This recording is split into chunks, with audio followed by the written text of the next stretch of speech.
Well, welcome back, folks, to another episode of American Genesis, where we're talking about the founding documents of our country. Uh, and today we are going to start on the third set of documents that we need to talk about.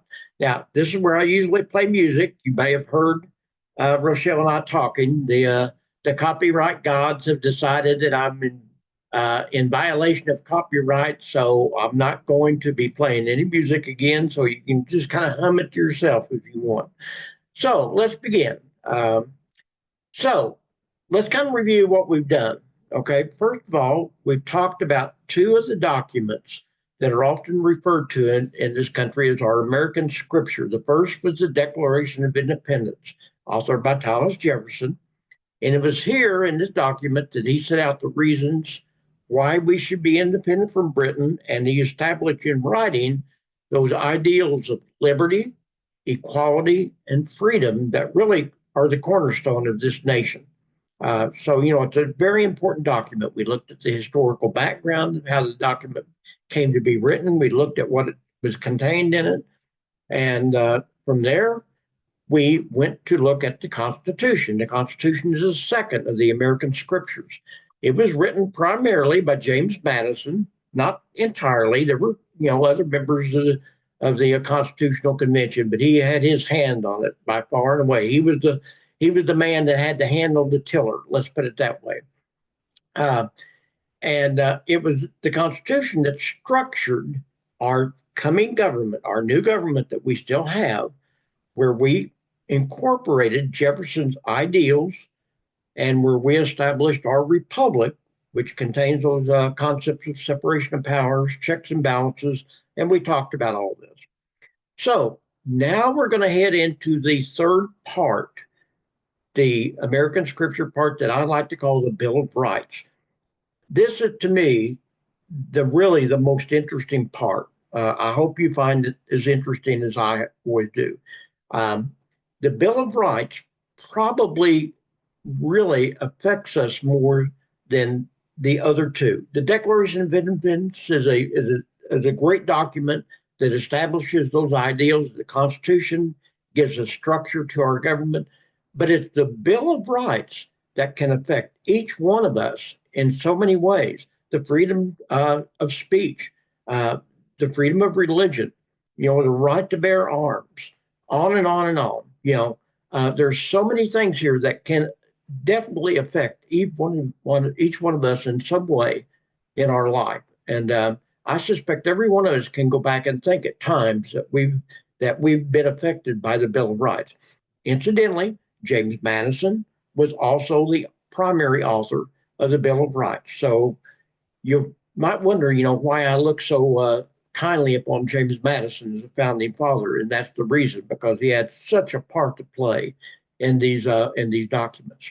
Now, how did the Bill of Rights come about? Well, originally the framers of the Constitution did not think we needed a Bill of Rights. They believed that all rights not specifically granted to the federal government were reserved to the people. They said, we don't need to outline all these rights because if we didn't give them to the government, then that means they're reserved to the people. And most people, when they read the Constitution, said, wait a minute, we just got done fighting a Revolutionary War because the British abused our rights. We had those rights enumerated as British citizens in, in their documents, and those were abused. So, no, we're not going to have this thing unless we have a Bill of Rights added to it. And so it got to be the critical question in the ratification of the Constitution. And some of the bigger states like Virginia, New York, they said, we're not going to vote for this thing unless you put in a Bill of Rights. Well, finally, James Madison, who was the principal kind of mover and shaker of the ratification fight as well, agreed. He said, I agree. I thought it would be okay, but obviously it's not. So, we will add a Bill of Rights. And he said faithfully, he said, if you ratify this thing, we have our first congressional session. then, me as a member of the Congress will write an amendments to the Constitution and add them, which will consist of our Bill of Rights. And the people accepted it. They believed James Madison, they believed his word, and he was good to his word. Now, just like everything else, the Bill of Rights were not written in a vacuum. They were not, new. There's not really anything new in the Bill of Rights. There were other documents that we'd already seen and already been aware of that had most of these Bill of Rights. The Virginia Declaration of Rights, the State Declaration of Rights of Virginia that was written in 1776, had most of these. The Northwest Ordinance had some. The English Bill of Rights, which is a document, the Magna Carta. So again, the Bill of Rights were not just something brand new. They had already been out there. They just had to be added to our Constitution. And again, James Madison is generally credited with authoring most of these. He didn't do it by himself. He had some help. There were some of the framers that worked with him on it. Although initially he opposed it, like I said, he came to understand the importance of it, basically because he came to understand that it wasn't going to be ratified if he didn't add them. So after the approval of the Constitution and as member of the first Congress, he proposed 17 amendments. Now we only have 10 of the original Bill of Rights, but he had proposed 17. They eventually condensed them down to 12. They brought some of them together, noticeably in the First Amendment. Only 10 of the proposed amendments eventually were ratified, and they became known as the Bill of Rights. So the first 10 amendments to the Constitution is what we're talking about here. And again, it's notable that our Constitution has only been amended 27 times in 200 and however many years. And the first 10 of those were added immediately after the government started. So really, folks, we've only amended our Constitution 17 times. Now, one of the rejected amendments, this is worth noting, one of the rejected amendments would have applied the Bill of Rights to the states, but it was rejected by the Congress. They said, no, we don't want to do that. We do not want the Bill of Rights to be added to each one of the states, to be applied to the states. In other words, the Bill of Rights originally applied only to the federal government. It took a process that became known as selective incorporation after passage of the 14th Amendment in 1865 to bring most of the Bill of Rights applicable to the states. We're going to talk about selective incorporation here in a minute. Hopefully I will make that a little bit clearer. Okay? So, civil liberties. We all have heard the term civil liberties and civil rights. But, I'll be honest, we sometimes really kind of mess these things up. We get them confused in our mind, or at least most people do. Maybe you don't, but most people do. Civil rights, the Bill of Rights, were designed to protect individual liberties and the rights of the American citizens from abuses of government as well as other individuals. That was the purpose of the Bill of Rights, to protect our liberties and rights. But what is a civil liberty and what is a civil right? A civil liberty is a mechanism designed to protect individuals from excessive or arbitrary government abuse or interference. So, a civil liberty protects us from the government encroaching upon our freedom. A civil right is a mechanism designed to guarantee protection by the government against discrimination or unreasonable treatment by individuals or groups. So let's kind of boil this down here in a minute. I need to tell you, first of all, that these are not absolute. Okay, civil liberties and civil rights are not absolute, even though, as you will see here in just a few minutes, some of the amendments are written in absolute language, but the Supreme Court has ruled that's not necessarily the case. So, civil right. prevent discrimination. Let me give you an example. Let's say I want to pray, okay? Let's say that I'm in a, a school, I'm a student, and I want to pray. Do I have the right to pray? Absolutely, folks. There is absolutely, that is a civil right. You cannot keep a person from praying. Now, it can't be disruptive. It can't, it can't disrupt the school day. You can't jump up and run up and down the hall screaming and hollering and all this. That would be disruptive. If you want to bow your head and say a prayer quietly or silently, there's absolutely nothing to keep you from doing that. On the other hand, a civil liberty, makes sure that the government can't keep you from praying. In other words, we have the right, the government will protect us from discrimination against praying, but at the same time, our civil liberties says that yes, we can pray. The government cannot infringe upon that right or that liberty. See, I even mess them up. Okay. It's so easy to do. So a civil right, again, is a protection by the government. A civil liberty is a protection from the government, in a sense. That's exactly the difference between the two. Now, I mentioned a few minutes ago that early on, the Bill of Rights, and for most of the history of our nation, were applicable only to the national government.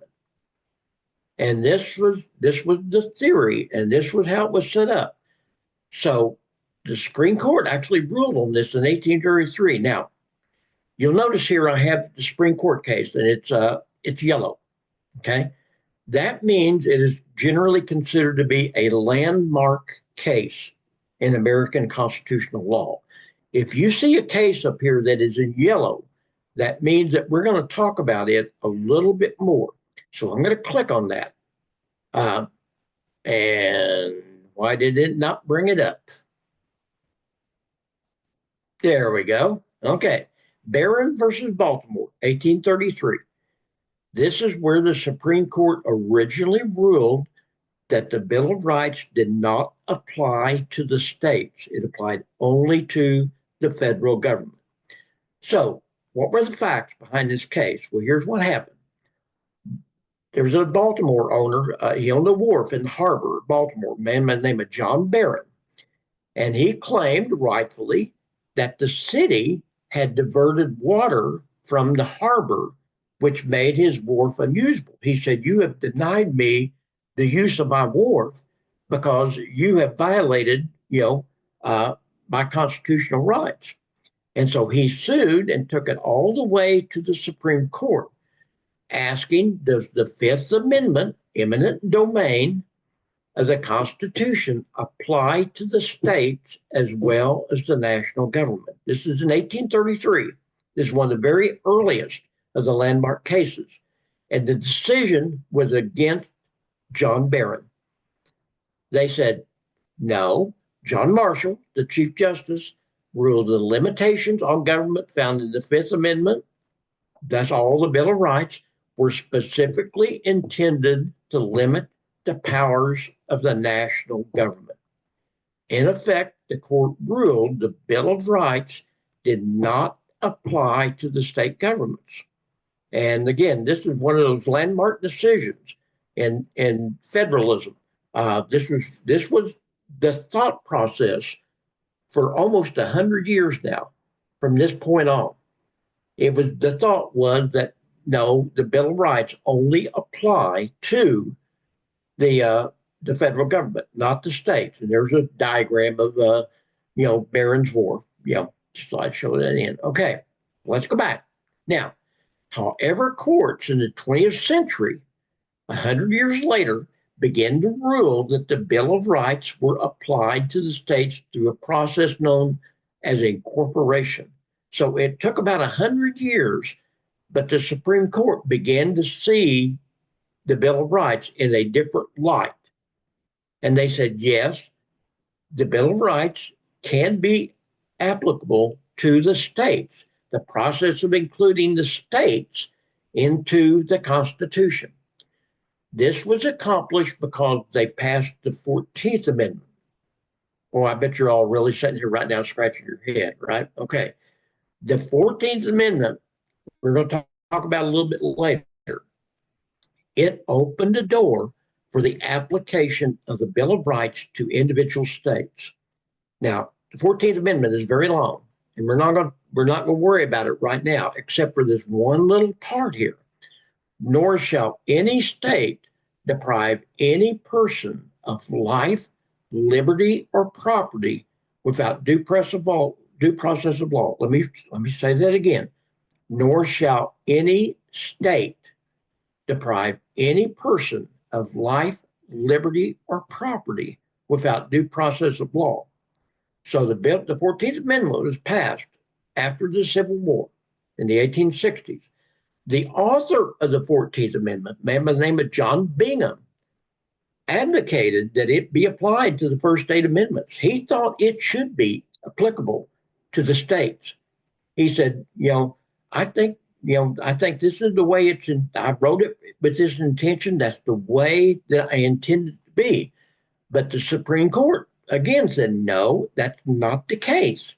In 1876, the Supreme Court again ruled against incorporation, even though the 14th Amendment kind of made it clear that maybe it should be. So let's look at this case, another one of these landmark decisions in 1876. Here's the facts. Reconstruction was coming to a close in 1876 with the election of Rutherford B. Hayes. He kind of promised Reconstruction would come to a close. Well, there were a lot of people in the South against Reconstruction. They were very upset with it. And after the election, there was some riots broke out. And in one of those riots down in Louisiana, there was a huge riot where over 130 blacks were massacred by some white people, the Klan, called the Colfax Massacre. And under a federal law designed to prevent the deprivation of constitutional rights, in this case, freedom of assembly and right to bear arms, the federal government brought charges against those people that killed these blacks. They said, the state of Louisiana cannot do this. You have violated these blacks' federal constitutional right. And so the Supreme Court agreed to hear the case. Could a state or individual be limited by the First and Second Amendment? Because they claimed that both their First and Second Amendment rights had been violated. And the Supreme Court came back in a split decision this time, 5-4. They said no, because at this point in time, the Bill of Rights do not apply to the state governments. The First Amendment and the Second Amendment were not applicable at this time, according to the Supreme Court. They ruled the U.S. Bill of Rights did not limit the power of private actors or state governments, despite the adoption of the 14th Amendment. This decision was the decision that began to usher in what we normally refer to as the Jim Crow era in the South, the era where there was open discrimination against blacks by the white communities. So this was a big deal. It's not talked about very often. You don't hear a lot about the Colfax riot. I would encourage you, if you're interested in it, to go back and look it up on the internet and read about the Colfax riot, because it definitely played a really important part in this country. So how did it change? Okay, well, by the 1920s, the country had begun to shift. We had just gone through what was known as the Progressive Era. And a lot of things were changing. Think about it. Prohibition, women got the right to vote, and on and on and on. There were several things that happened during the Progressive Era. And the Supreme Court began to interpret the United States Bill of Rights in a different light. They began to look at the 14th Amendment and they said, maybe we were just a little bit too hasty back there, 60 years ago when we said no, or 50 years ago when we said, no, the Bill of Rights are not applicable to the states. Maybe they are.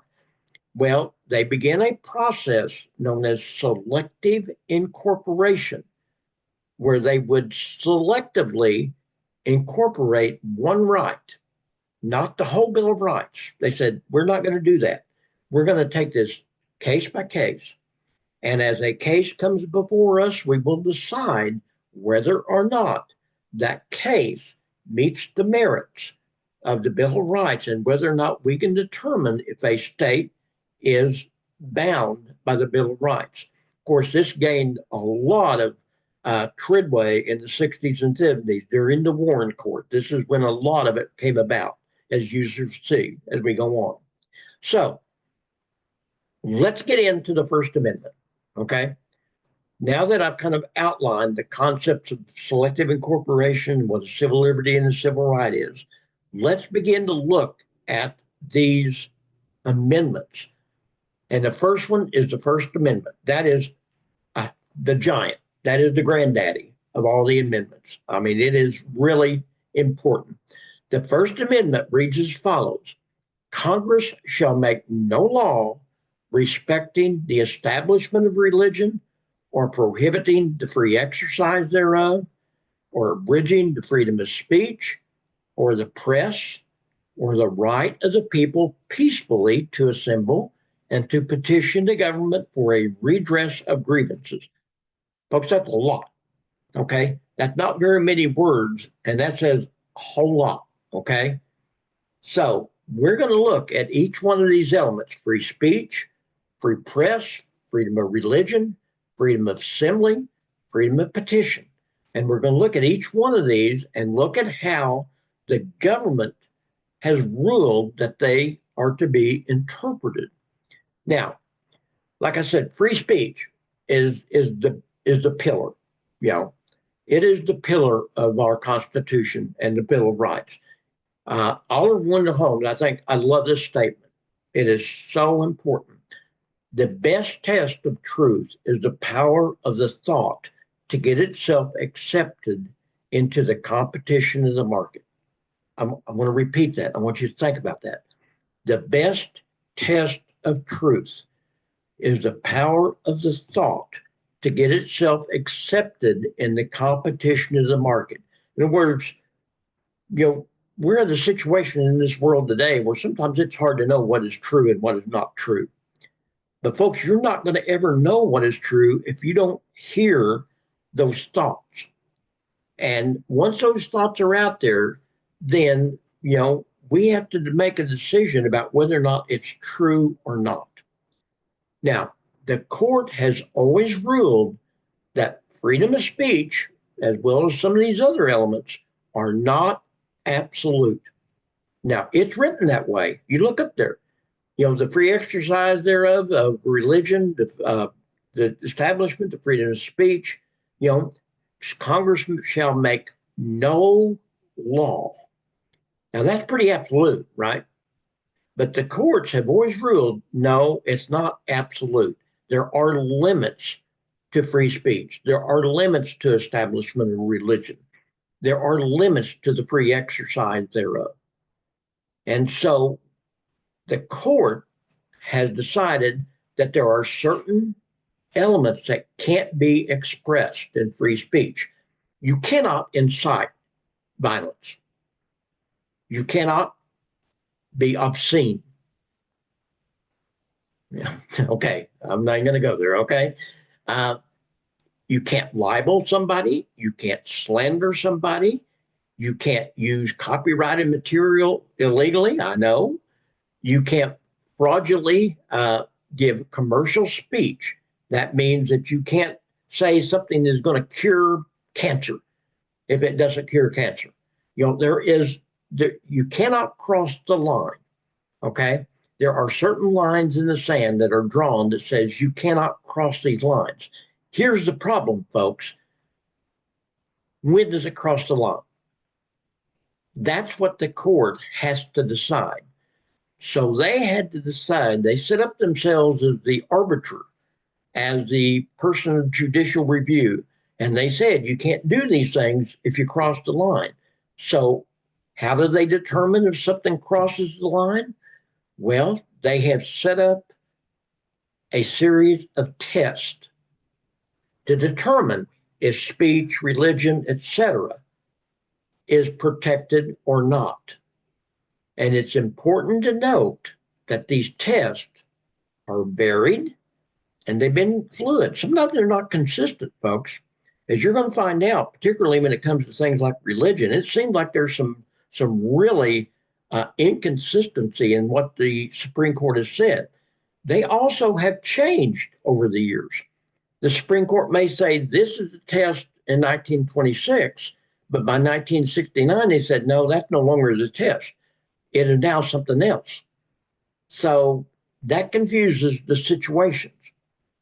So if you've got that in mind, let's begin looking at some of the case law when it comes to freedom of speech. So we're going to look at a few of the landmark cases involving the freedom of spoken speech. See, speech can be spoken, it can be unspoken, it can be symbolic. Students have a different brand of speech than do normal adults, and so forth. So let's look at the case law when it comes to freedom of spoken speech. Now, the first test that we see occurred in 1919 in a case called Shinnick versus the United States. 1919. What was going on in 1919? Well, the First World War had just ended, and we were undergoing something called the Red Scare in America, where there was a whole lot of anarchist activities going on. People were bombing the cities. Marxism was trying to get a foothold in this country. And so the country was really, upset about this.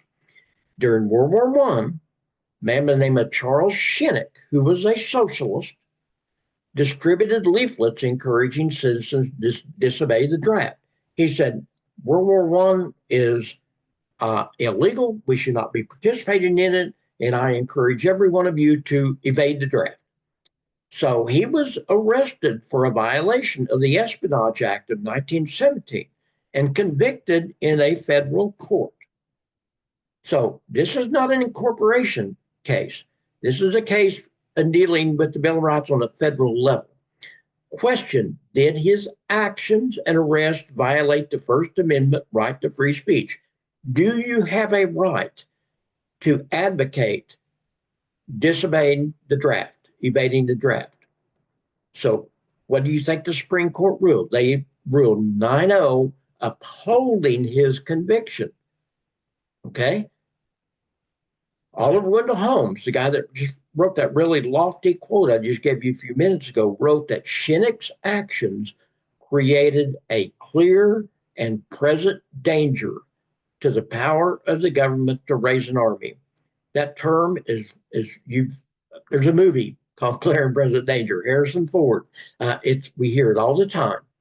Did his actions create a clear and present danger to the power of the government? And he said, yes, it did. And this is where he came up with one of the most famous quotes in constitutional law. He said, just because you have freedom of speech doesn't mean that you can yell fire in a crowded theater, creating a riot which might kill people.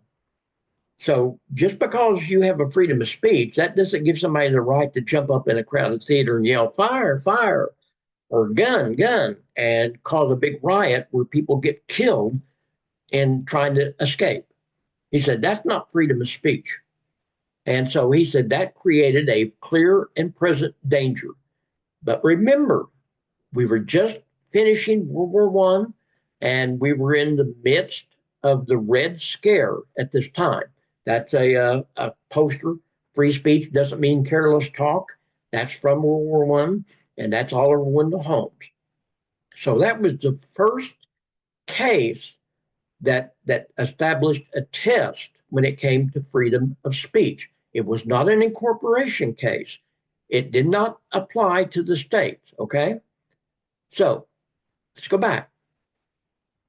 6 years later, they established a new test called Engetlo versus New York. In this case, they did say specifically that freedom of speech is applicable to the states under the 14th Amendment. This is the first time that the Bill of Rights were incorporated to the states. That's really important, folks. That's why it's such a landmark case. So here's what happened. Benjamin Gitlow, he was also a socialist.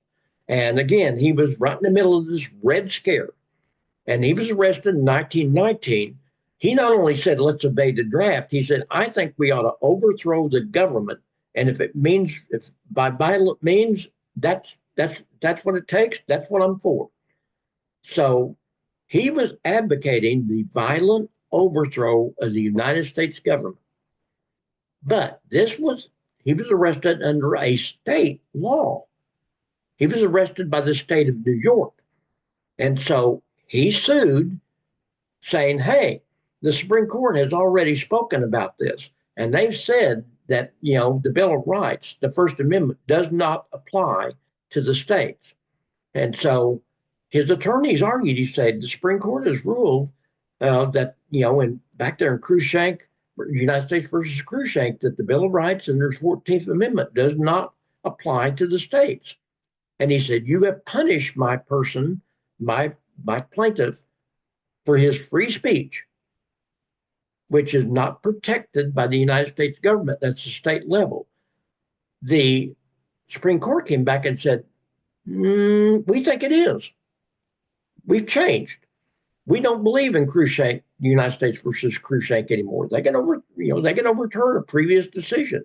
And they said, we have decided that this indeed is a violation, that he cannot do this. And so here was the reasoning.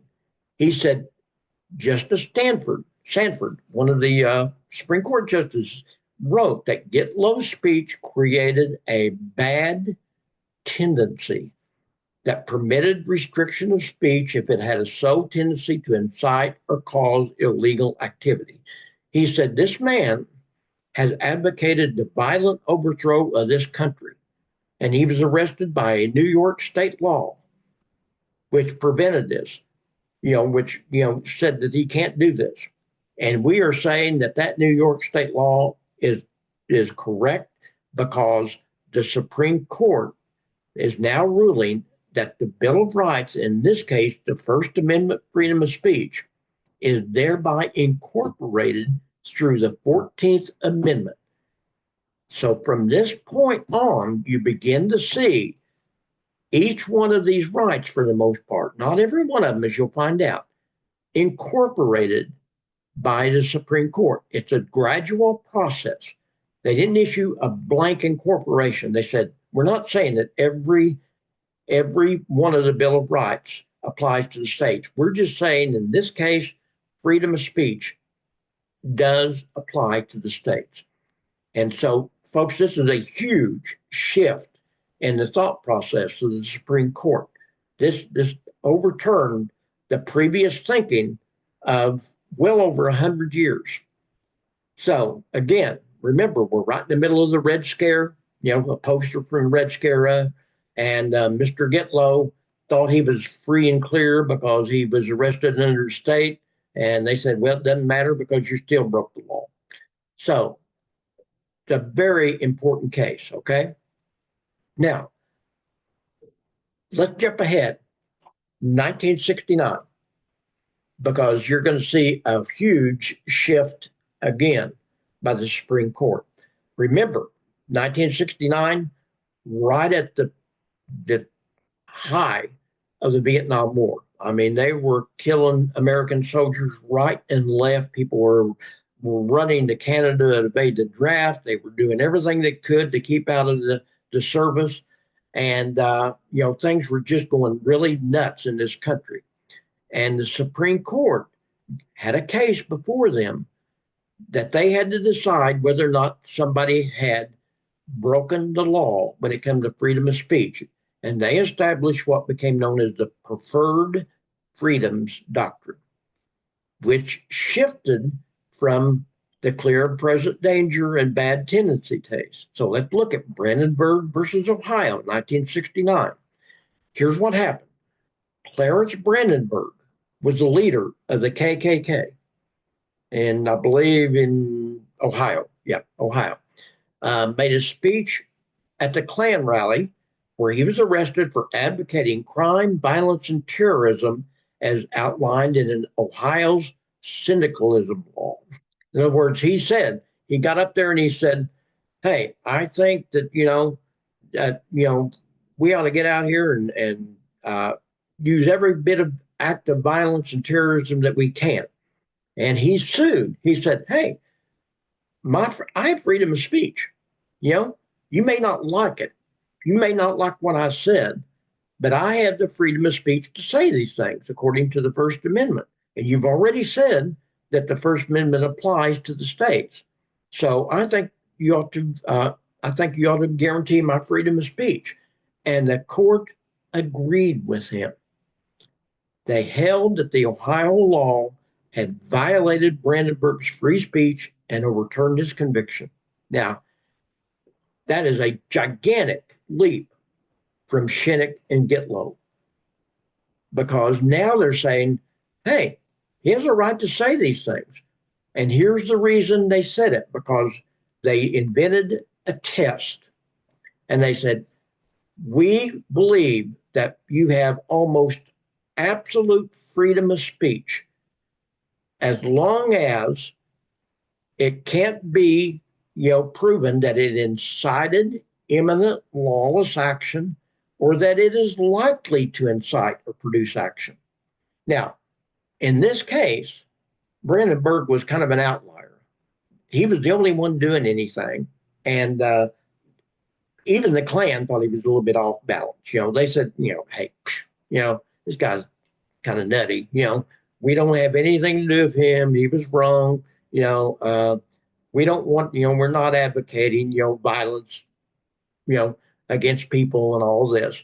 And so they said, because nothing happened as a result of his speech, then he had a right to say that. Now, had there been a riot afterwards, then maybe he would have been, convicted, and maybe this test wouldn't have come into being. But as it stands today in America, this is what's known as the preferred freedom test. In other words, the government has a high burden of proof to prove that your speech is going to incite violence or break the law or hurt somebody. So this is really a big shift in the Supreme Court's thinking. So here's Brandenburg and one of his fellow neo-Nazis, and like I said, even the people there thought he was just kind of a weirdo. They even some of his fellow Klansmen thought he was kind of out of line.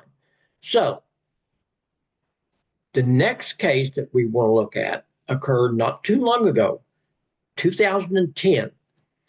Citizens United versus the Federal Election Commission, where the Supreme Court rejected the limits on political speech, that is, money.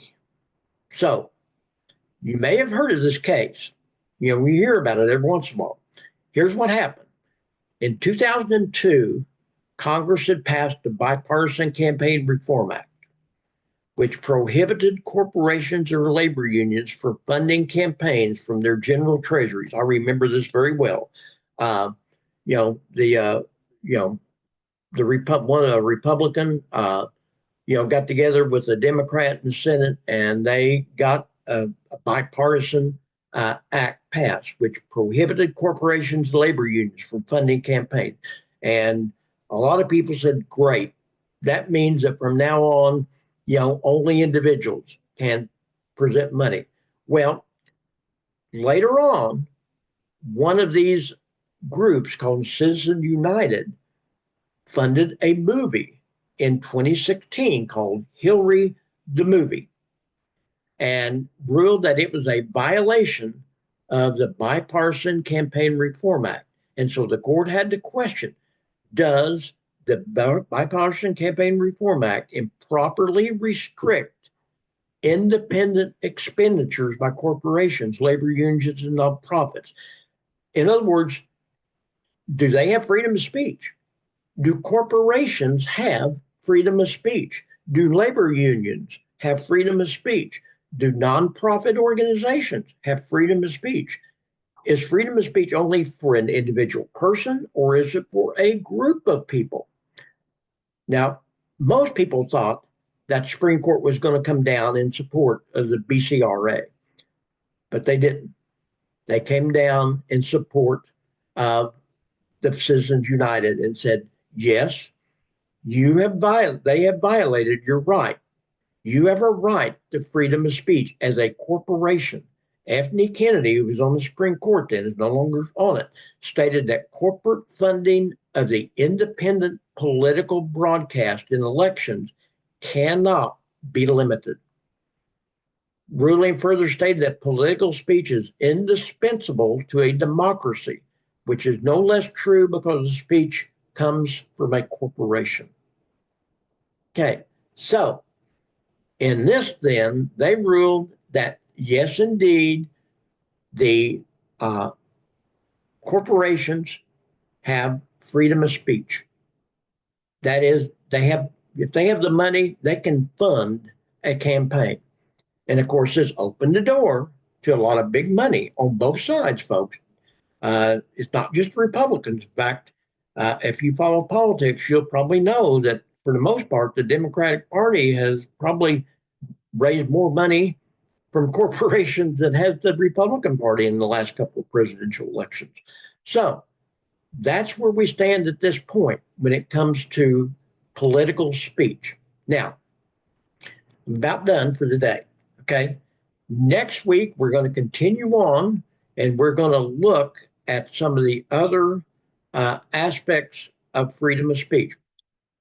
I said I was done. I wanted one more case real fast because this one's still up in the air right now. Moody versus Net Choice of Florida versus Net Choice versus Paxton of Texas, 2024, brand new case. It's a pending case.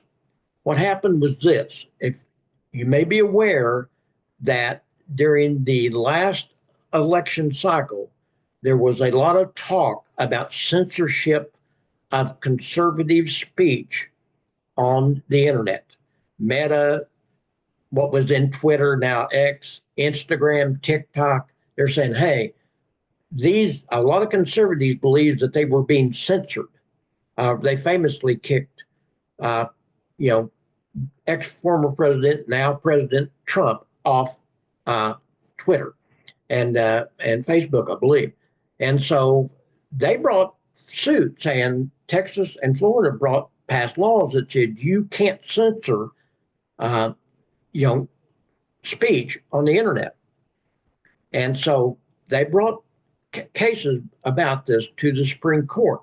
The Supreme Court ruled in 2024 that there was not sufficient information at that point and remanded it back to the lower courts. Since that time, it's probably become a moot question because, again, if you've been following the news, you know that after President Trump won, all these guys, that own all these big companies, began making their pilgrimage down to Trump and saying, gee whiz, you were right. We did censor you and we did discriminate against you. And we've gotten rid of all that. It's not going to happen again. They knew that they were in really bad trouble when it comes to the new president. And so they went down there, with their tails tucked between their legs, seeking, absolution. And of course, didn't hurt that they funded most of his inauguration and all this. But anyway, so right now, those two cases are remanded back to the lower court. They're probably going to die because basically the big social media websites have said, well, we're not going to do this anymore. We admit we did it. We're not going to do it anymore. So that's where we're going to stop today. Now, I don't know. You guys may think this is not very important, and you may think that it doesn't mean anything. I think this is really important stuff. We're going to talk about freedom of religion. We're going to talk about the right to bear arms. We're going to go through all the First Amendment, all the 10 amendments, and talk about how this applies to us as citizens. And to me, I think this is the crux of our government when it comes down to us as individual citizens. So I hope you've enjoyed it. I hope you've learned something. Uh, I hope you'll be with me again as we continue on talking about the freedom of speech next week. So we will see you all. Thank you for being with me. And we will see you, like I said,